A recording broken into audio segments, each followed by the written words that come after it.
یا حاجی سوال کرد که یک نیم ساله بقای به حد کلونای ایده ساله را کلونای اما باید قانونی کردن ممکنه یا تمام نمود گوسپند اینای گوسپندوی تن کلونی و تمام نمودی بگذار بزی کلون هم باشه بزی پاکستانی را باشه حدی اقل باید یا ساله باشه مثلا یا اوهو را گرفت اوهو بچه را در خونه شوار قطعی بزار گوسپندوش کلون شده است روم شده یه حق کشتن نداره برای که اوهو را اوار در خونه نگاه کرد یکون بزای یکون تکای و یکون خشخورای پرید همون بچه کرد حکمی همون چی میشه؟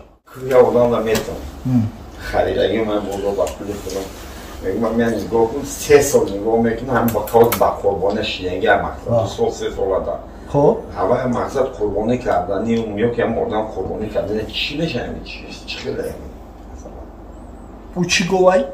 این گوه بزرگ خریدگی میشه میخرن یا حمیله دوره یا چه یوخی؟ مالی خیچه مالی خیچه سواریانو بعدش برای خوردن همه حیوانایی که برای خوردن هستند خدای تعالی برای ما را رام کردن معلوماً یکون جای پوشیدگی نداره شترای اینا مثلا گوای خوبی نباشه و خوبی مونده گوسپندای بزای همه چیزا را فقط قربانی کرده میشه یعنی چیزی را که شریع فرموده است یا آدم مثلا یا اوهو را گرفت اوهو بچه را در خونه شوار قطعی بزار گوسپندوش کلون شده است روم شده یه حق کشتن نداره برای که او اصلش روم نیست او از حیوانای روم کردگی نیست همدستی یا که مثلا یک بزای گوسپندای گرخت صاحبش رنگ وحشی شدگی او بعضی هم پادای بزی سایت تیزتر میتونه اگر هم طریق قطعی او را قربانی کردنش حلال درسته یکون مشکل نداره برای اصل خیچه گم نکرده اگه مشکل لگجو میشه یا حیوان باشه که مثلا پدرش خونگی باشه و مادرش وحشی یا پدرش وحشی باشه و مادرش خونگی مثلا همون اوهو را اوور در خونه نگاه کرد یکون بزای یکون تکای و یکون خشخورای پرید همون بچه کرد حکمی همون چی میشه حکمی بچهش اکثری فقها همین مسئله در مادر اعتبار میکنن اگر مادر میگن مقصد خونگی باشه او حکمی همون مادر را داره اینا مثلا اگر مادر گوسفند یا بز باشه او را قربانی کردنش رسد میشه نه که اگر بشرطه که مادر بزی سید باشه مادر باشه و خشخور و تکه پریده باشش او حکمی همون بزی سید هم میگیرن در کتابای فقهی بیشترش همین ذکر شده ای جمله در مختصر رو بخویم نه که لابد نگرزم کم در این مورد همین چی اعتبار دارده حیوان برای کلانی و خوردیش نه ولی همین دولوی مسئله خوبه برداشت که گفت یا حاجی سوال کرد که یک نیم ساله بقای به حد کلونای ایده ساله را کلونای اما باید قانونی کردن ممکن نیست در مول همون 3 سال اعتبار داره همین قایده ها بیرون فقط همین قشقارای و شرطه که قشقارای همین ذاتی کلون باشه رنگی همین گیسه است که فرادوی خدمت قشقار بچه را دیده که این 6 ماه بولوش ای گفتندو یا ساله را کلون بشود همین را جزعه میگن در شریعت همین جزعه در مذهب امام اعظم ابو حنیفه قربانیش درسته یعنی ای 6 ماه بولوش درسته همین یکی از صحابه پیغمبر صلی الله علیه و سلم روایت میکنه حضرت بریده میگه تقویم پیغمبر صلی الله علیه و سلم سوال کرد که یا رسول الله گفت من برای قربانی را مال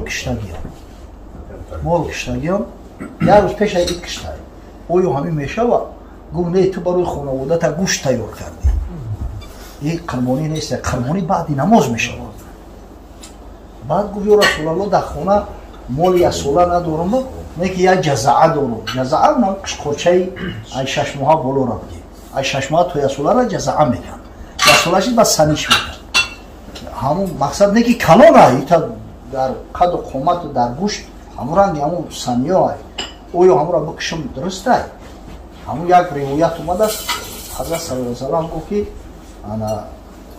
خیر و نسکی الجزعه جزعه بهترین قربانی هایی مو همین روایت ها گرفتگیم در سنن امام مسعودی اومده بیایی اما دیگه تمام نمود گوسپند اینای گوسپندای تن کلونی و تمام نمودی بگذار بزی کلون هم باشه بزی پاکستانی را باشه حدی اقل باید یا ساله باشه айасола хурдаш намешавад. гов нар мода фарқ надорад. ҳадди ақал бояд 2 сола бошад. ай 2 сола хурд намешавад. шутур ҳадди ақал бояд 5 сола бошад. ай 5 сола хурдаш қурбонӣ намешавад.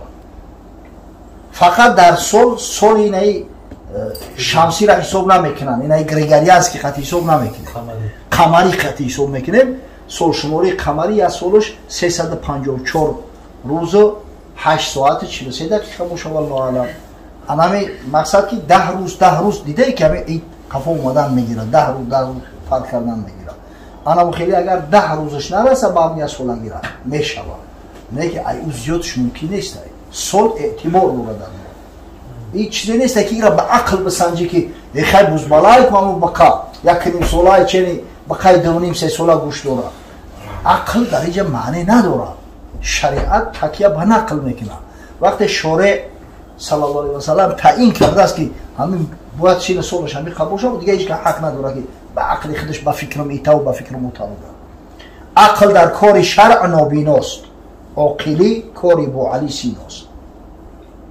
خداوند حفظ مثلا کالا پوچه را بین 3-4 کسایی تو قربونی میکنم کالا پوچه را مصرف زدی یک کمبغل میتونم چون میتونم اما مشکل نیست همش روزی بوشان بتن چی؟ روزی هیچ اشکال نیست هر چیز دیگه حضرت شخصی فقیری که نداره این کنشی چی میدونم قربانی کردن یک شخصی دورانده این مولی خیلی دعوه میدارن مثلا قربانی شده میتونه قبول بشه قربانی حق ببخشیده مولا مثلا شخصی دولتمند و فقیر مول میده که هم قربانی به هیچ هم به مبلغ هم میشه چی نه مثلا قربانی میشه ملکش میشه مالکش میشه بله میشه همه آدم برای کمبغلا را یکی اندک مشکلای امیرا باید با اینوبت بگیرن. الحمدلله مردم مسلمان ما مایل دارن، رغبت دارن در این قربانی.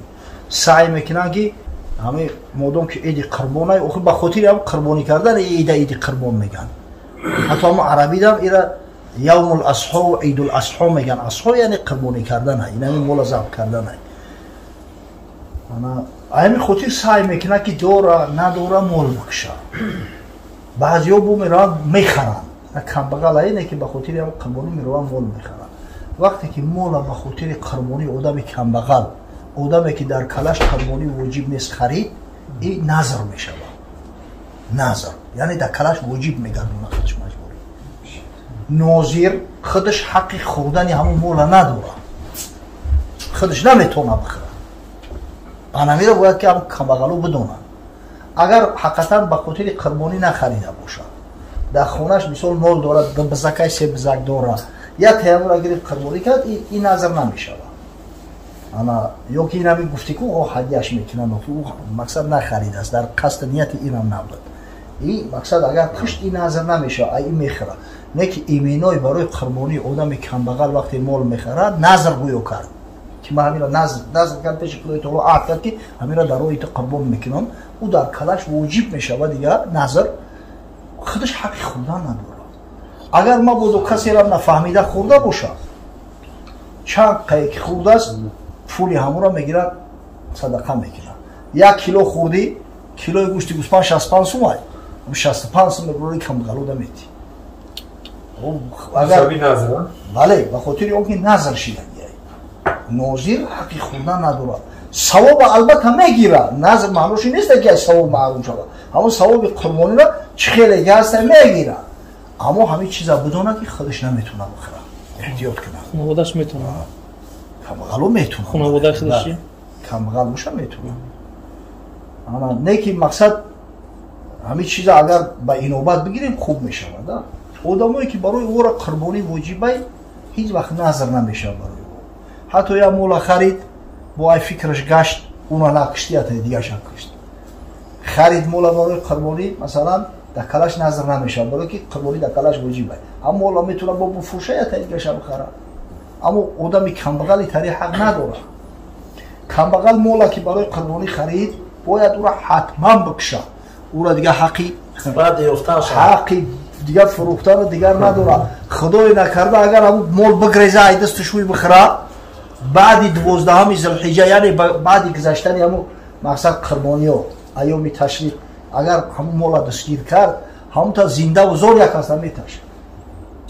خودش نمیتونه او را بگیره.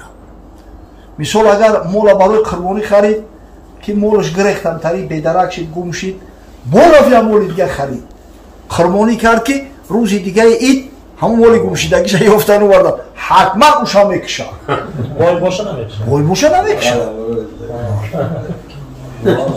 فقط هم یه نازکی هست اگر همون مولی را که برای قربانی هم خرید است ولی قربانی نکرده اگر مرد در کلش چیزی وجود نمیشه نه که اگر آدمی بای باشه یا مولا برای قربانی خرید ولی نکشته که همون عیب حد فحیش پیدا کرد یا که مرد حتما یا مولی نمیشه او برای در کلای او وجود باید او با خودش وجود ایمین علمی مولا نکرده است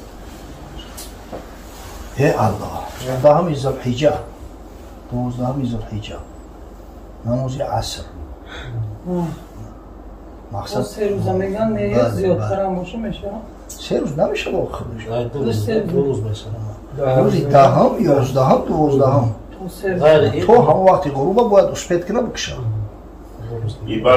اگر کسی نکشت کدوم بوی نکشت یک گوسفند زنده یکون کمبغل نمیبره میده دیگه حق کشتن نداره وقتش که گذشت رفت تمام بوی بوشه اگر او در کلش وجود باید دیگه زنده میده یا قیمتی هم گوسفند نمیده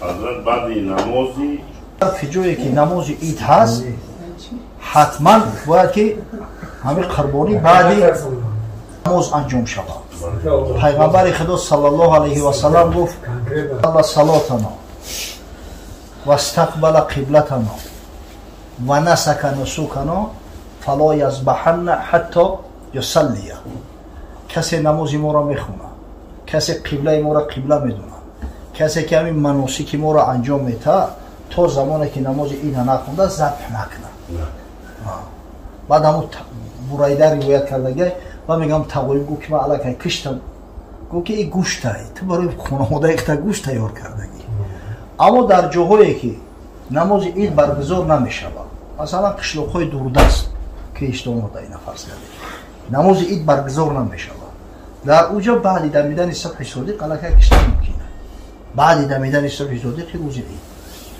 عادتا در همین شهرها را در کتاب‌های فقهی اومده است کسی مثلا مهمان داره مهمونای دوردست هر سه میآیند مقصد او قدر حیال نمیکنن و که این مردان نماز عید بخونه و با بیاید و با مولا بکشه و میخواه که همون گوشت قربانی همون مهموناش استفاده برن میتونه که همون مولشاف همتر یکون قشلاق لایی کنن یک کسا وکیل کنن خودشه یا یکون کسا وکیل کنن که مقصد که بعدی دمیدن صبح در همون قشلاق به نومی همی قربانیش رو کنن با گوشت بگیرن بیارن شما در دیگ میدوزنش این تا نماز هم میخونه که خشم خوراک قریب تیار میشه مثلا جایی که حضرت این نماز میمونه که نماز همونجا برگزار میشه که به ایران یا یکی دیگه خلاص این که نماز نخون خلاص شده 1000 شب میکشتند انجمن باقی است آخی با نماز نخوندن این نماز این برگزار میشه که آخی نه خودش اشتباه اما خشلو فرقش دیگه یک اشتراک کرد مثال اشتراک نکرد دیمورا خوندن هم میتونه نه که خمولیش هم میکنه تحسین قشلاق اومکه